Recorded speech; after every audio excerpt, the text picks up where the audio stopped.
You assume you should just go to the ER when something feels scary. And look, most people do, because fear makes everything feel urgent. But in the US, the place you choose changes three things fast: how long you wait, how much you pay, and how quickly you get the right help. So in the next 10 minutes, I'll give you a simple decision tree.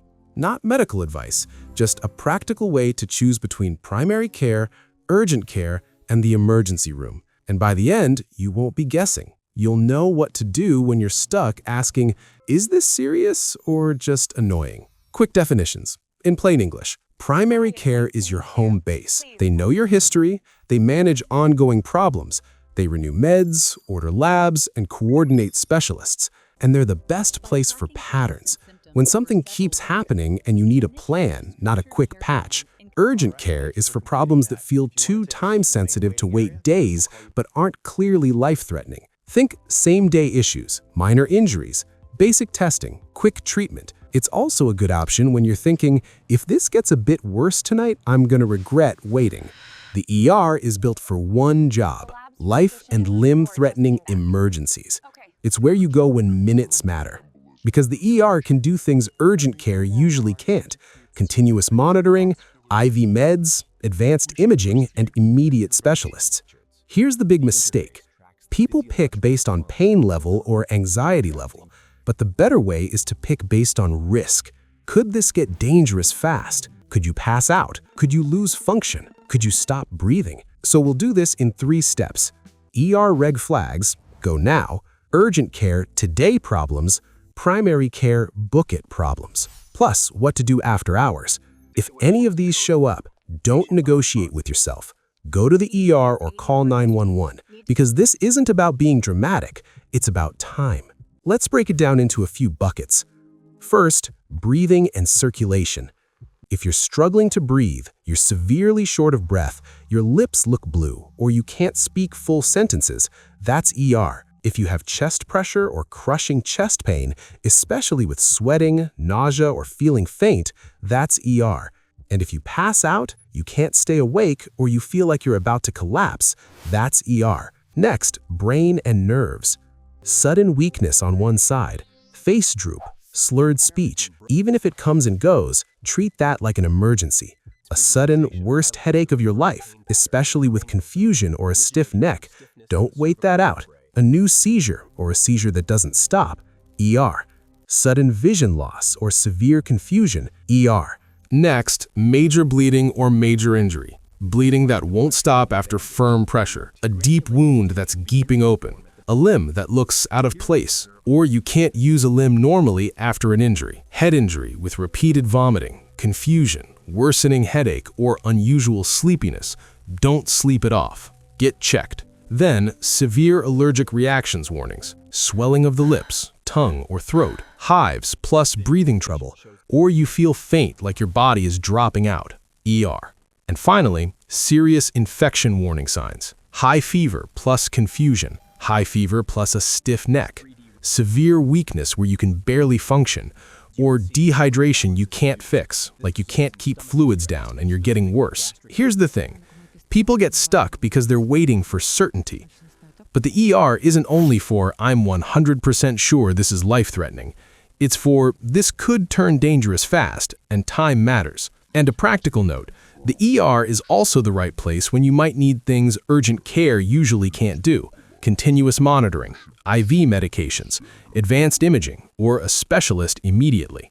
Educational only. If you think it's an emergency, call 911. If you're alone, rapidly worsening, or something feels off in a way you can't explain, treat that as higher risk. Now, urgent care.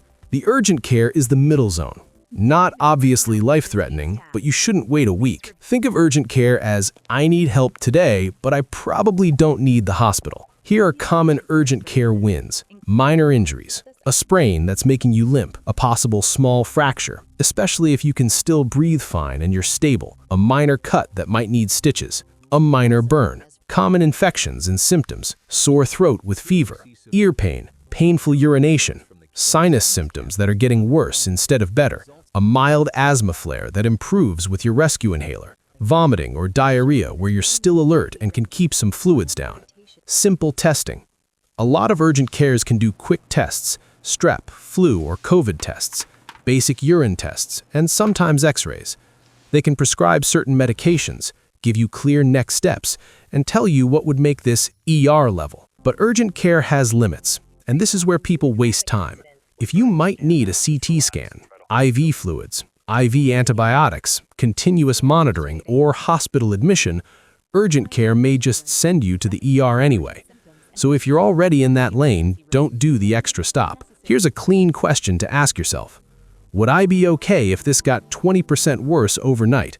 If the answer is no, but it's not a clear emergency, urgent care is usually the right first stop. Primary care is perfect for anything that needs a plan, not a quick patch. That includes ongoing issues like blood pressure, diabetes, high cholesterol, thyroid problems, stuff that needs tracking. It also includes new symptoms that are annoying but stable. Fatigue, reflux, mild joint pain, frequent headaches that aren't sudden or severe. Primary care is where you do prevention, screenings, and mental health support. It's where you talk through sleep problems, stress, mood, and patterns you've been ignoring. And it's where you do medication refills and a medication review, especially if you're on multiple meds. Because a lot of real problems aren't one big emergency. They're small issues stacking up over time. Here's the thing. Primary care is also where you get the why this keeps happening, why it's getting worse, why it shows up at the same time every month. That's what a long-term relationship with one clinician can solve. And if you don't have a primary care clinician yet, getting one is one of the best ways to avoid random urgent visits later. After hours, keep it simple. If you have emergency symptoms, ER or 911. If it's not an emergency but you can't wait, urgent care today. If it can wait 1 to 3 days, message or call primary care first thing. And do yourself a favor. Keep a note in your phone with your meds and doses, allergies, medical history, and emergency contact. Because if you end up in urgent care or the ER, you don't want to be rebuilding your story under stress. So here's the simple takeaway. The ER is for danger and time.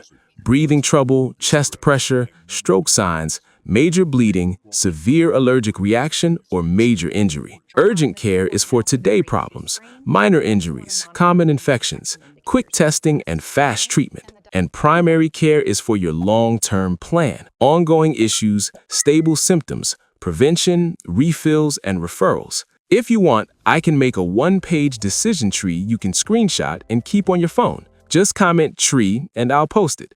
Educational only, not medical advice. If you think it's an emergency, call 911.